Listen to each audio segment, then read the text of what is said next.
The place, Bath, England. The year, 1781. William Herschel, a professional musician and amateur astronomer, has been making a series of observations with a telescope he designed and built himself.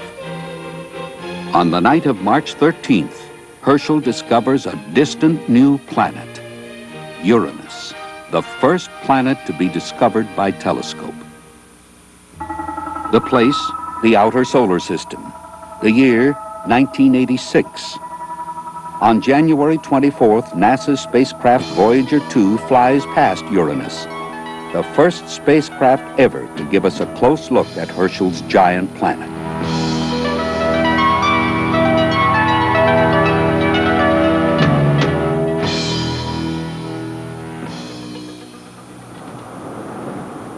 Modern telescopes are marvels of sophistication. But even with their help, we have learned relatively little about the third largest planet in the solar system. Uranus is a greenish-blue planet nearly 2 billion miles from Earth, so distant that light takes more than 2.5 hours to reach us. As far as is known, Uranus has 5 moons. Perhaps Voyager will discover others. In 1977, a system of thin and extremely dark rings was discovered around the planet. Even in the best Earth-based photographs, Uranus appears nearly featureless, and for now, scientists can only theorize about the details of what this giant planet is like. Uranus has a deep atmosphere made mostly of hydrogen, topped by clouds containing traces of methane, ammonia, and water. Below the gaseous atmosphere, there may be a vast layer of melted ices of methane, ammonia, and water. Although it is extremely cold at the cloud tops of Uranus, the planet may have a rocky core with a temperature greater than 6,000 degrees.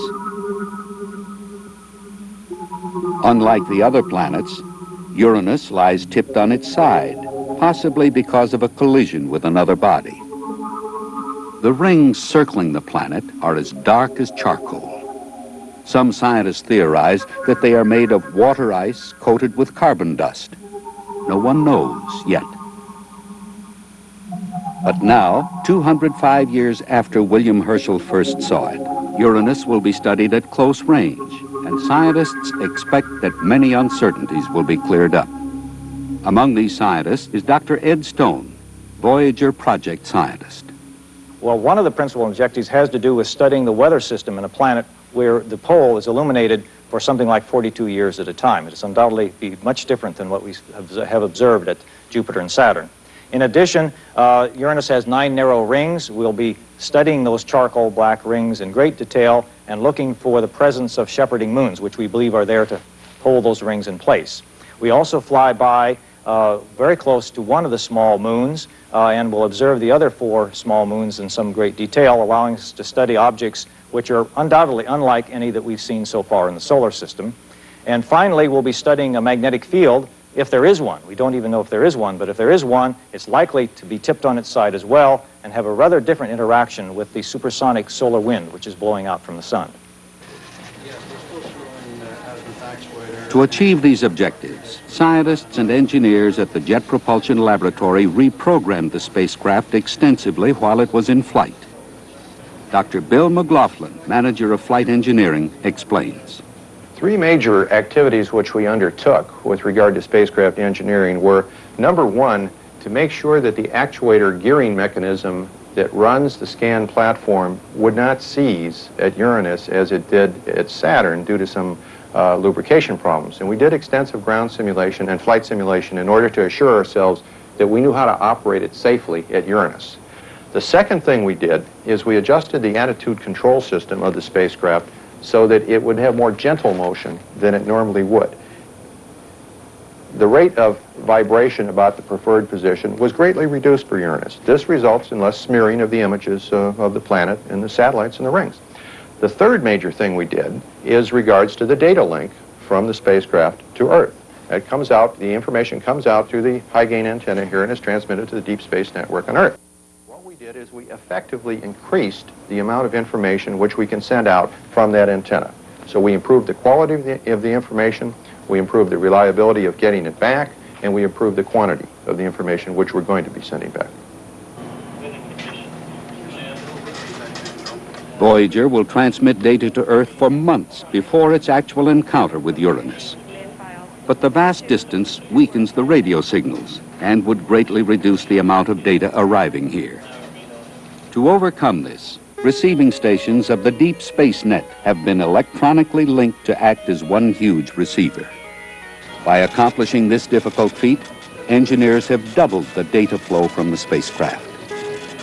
The mission was designed so that the most critical events will take place over the Australia station, which is in the best position to receive Voyager signals.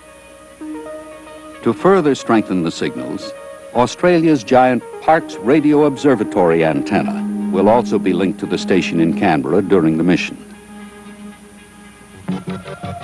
Voyager's flight path will bring it within 50,000 miles above the cloud tops of Uranus, and within 18,000 miles of the moon Miranda, the only one we will be able to observe close up. Data from the spacecraft's 11 science instruments will be pouring in for weeks before the encounter. But the most critical observations will be packed into the 4 hours just before and 2 hours after Voyager's closest approach to Uranus. We will learn more about the Uranian system in those 6 hours than in the preceding 200 years of Earth-based observations. Following this encounter, Voyager II will speed toward its next target, Neptune, 3 billion miles from the Sun. Encounter date, August 25, 1989. And later this century, Voyager II and its sister craft Voyager I will both reach the edge of the solar system and become the first spacecraft to enter the unimaginable vastness of space between the stars.